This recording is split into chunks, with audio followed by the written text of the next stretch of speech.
요즘 들어 우리가 세상을 대하는 방식, 또 던지는 질문 자체가 근본적으로 바뀌고 있다는 생각, 혹시 해보신 적 있나요? 오늘은 바로 우리 생각의 중심이 이동하고 있는 이 거대한 전환에 대한 이야기를 해보려고 합니다. 아주 오랫동안 인류 지성의 핵심은 무엇이라는 질문에 답하는 거였어요. 철학, 종교, 과학할 것 없이 모두가 매달렸죠.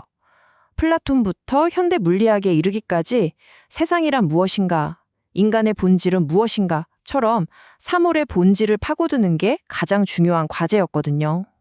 그런데 지금은 어떤가요? 우리의 머릿속을 지배하는 질문은 완전히 달라졌습니다. 바로 어떻게 하지? 라는 질문이죠. 어떻게 하면 더 효율적일까? 어떻게 하면 더 빨리 목표를 달성할까?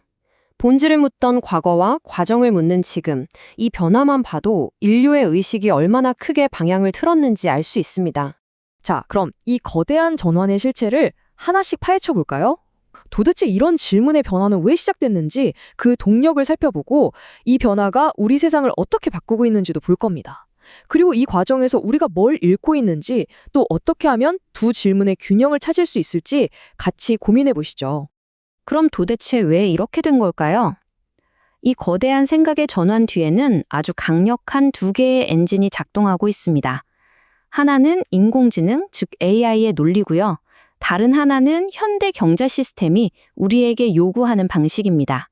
이 표를 보면 차이가 확 드러나죠. 철학자는 개념의 본질, 즉 무엇인지를 깊게 파고들잖아요. 그런데 AI는 그런 거에 관심이 없어요. 그냥 방대한 데이터를 싹 훑어서 가장 확률 높은 정답으로 가는 길은 이거야 하고 가장 효율적인 방법을 계산해낼 뻔입니다. 이게 바로 AI의 핵심적인 특징, 절차적 지능입니다. 본질을 이해하는 게 아니라 목표까지 가는 가장 효과적인 절차를 찾는 데 특화된 지능인 거죠. 근데 진짜 중요한 건 이런 AI의 방식이 우리 인간의 사고방식까지 점점 닮아가게 만들고 있다는 점입니다. 사실 우리 주변의 거대 기업들을 보면 이미 이 방식이 세상을 지배하고 있다는 걸 알 수 있어요. 아마존은 어떻게 하면 가격을 계속 낮출 수 있을까를 고민해서 성장했고요. 넷플릭스는 어떻게 하면 당신이 다음 영상을 클릭하게 만들까에 모든 걸 걸죠. 심지어 금융시장에서도 회사의 본질적인 가치보다는 가격이 어떻게 움직일지를 예측하는 알고리즘이 돈을 벌고 있잖아요. 이 어떻게라는 사고방식은 단순히 기술이나 경제 분야에만 머무르지 않습니다. 우리 삶 구석구석, 그러니까 디자인이나 마케팅, 심지어 교육 현장까지 완전히 바꿔놓고 있거든요. 한번 보실까요?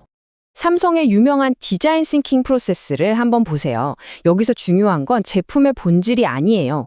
그보다는 어떻게 하면 고객의 마음을 얻는 경험을 만들어낼 수 있을까? 그 절차 자체에 모든 에너지를 쏟아붓고 있죠. 마케팅은 뭐 말할 것도 없죠. 예전에는 우리 제품 엔진이 V8이라서 정말 좋아요. 이렇게 무엇을 설명했다면 지금은 완전 달라졌어요. 어떻게 하면 사용자들이 이 콘텐츠를 스스로 공유하게 만들지처럼 고객의 행동과 경험 전체를 공학적으로 설계하는 방식으로 바뀌었습니다. 진짜 놀라운 건 이런 변화가 예술교육 같은 분야에서도 나타난다는 거예요. 예전 음악 교육이 자, 이게 화성학 규칙이니까 무조건 따라해 하는 시기였다면 요즘은 우리가 어떻게 하면 더 나은 화음을 발견할 수 있을까? 이렇게 정답이 아니라 탐구하는 방법 자체를 가르치는 쪽으로 바뀌고 있거든요. 자, 이렇게 우리는 어떻게 달인이 되어가고 있습니다. 그런데 여기서 잠시 멈춰서 생각해봐야 할 게 있어요. 만약 우리가 무엇을 위해, 그리고 왜? 라는 질문을 완전히 잊어버린다면 과연 어떤 일이 벌어질까요? 여기에 아주 무서운 함정이 있습니다.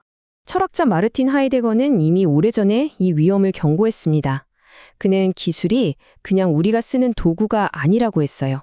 그보다는 우리가 세상을 바라보는 창문, 즉 세상을 인식하는 방식 자체를 바꿔버리는 강력한 힘이라고 주장했죠. 하이데거는 부품 재고라는 좀 어려운 말을 썼는데요. 이게 뭐냐면요. 우리가 강을 보면서 아름다움을 느끼는 게 아니라 그저 수력 발전에 쓸 수 있는 에너지 자원으로만 보게 되는 현상을 말해요. 즉, 어떻게 쓸 것인가라는 질문에만 매몰되면 세상 모든 것이 그저 효율적으로 관리하고 이용해야 할 자원으로만 보이게 된다는 거죠. 바로 이게 우리 시대가 마주한 가장 큰 위험일지도 모릅니다. 무언가를 해내는 능력은 정말 기가 막히게 좋아지는데 정작 무엇을 위해 이 모든 걸 하고 있는지 그 목적과 방향을 잃어버리는 거죠. 이게 바로 방향 없는 효율성의 함정입니다. 그럼 어떻게 해야 할까요? 이대로 어떻게 노예가 될 순 없잖아요. 해답은 어떻게를 버리는 게 아닙니다. 오히려 잃어버렸던 무엇이라는 질문을 다시 가져와서 이 둘을 멋지게 통합하는 데 있습니다. 한번 생각해 보세요. 진정한 혁신은 이 둘이 함께할 때만 가능합니다. 무엇은 우리가 가야 할 목적지, 즉 비전을 보여주는 나침반 같은 역할을 하고요. 어떻게는 그 목적지까지 우리를 데려다줄 강력한 엔진, 즉 실행력을 제공하는 거죠. 그러니까 순서가 정말 중요한 겁니다. 우리가 어떤 가치를 추구하고 어떤 세상을 만들고 싶은지 그 무엇에 대한 고민을 먼저 할 때 우리가 가진 이 강력한 어떻게라는 도구들이 비로소 의미 있는 방향을 찾게 되는 거죠. 그냥 효율만 쫓는 게 아니라 인간을 위한 진정한 진보를 이룰 수 있게 됩니다. 결국 오늘 이야기의 핵심은 질문의 순서를 바로잡자는 겁니다. 우리가 가진 이 놀랍도록 정교한 방법들이 언제나 더 크고 의미 있는 무엇을 위해 쓰이도록 만드는 것. 어쩌면 이것이야말로 기술이 모든 것을 압도하는 이 시대에 우리에게 가장 필요한 지혜가 아닐까요?